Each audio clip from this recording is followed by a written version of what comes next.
Hello my WhatsApp users, do you get annoyed when your phone downloads pictures and videos on its own? Do not worry, I'm here to help you. On today's video, I'm going to show you how you can stop auto download from WhatsApp. A lot of pictures and videos come from WhatsApp, especially WhatsApp group. I will show you how to stop that. First of all, you go to your WhatsApp. At the right corner, you tap on the three dots. You go to setting. Then you go to storage and data. Then you go to when using mobile data. Then you cancel it. You tap on OK.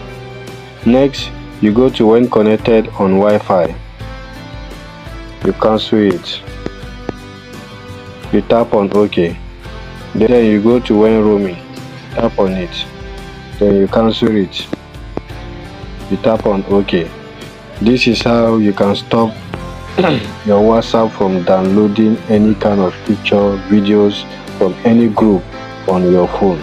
Please make sure you like this video and do not forget to subscribe to this channel for more videos. Thank you.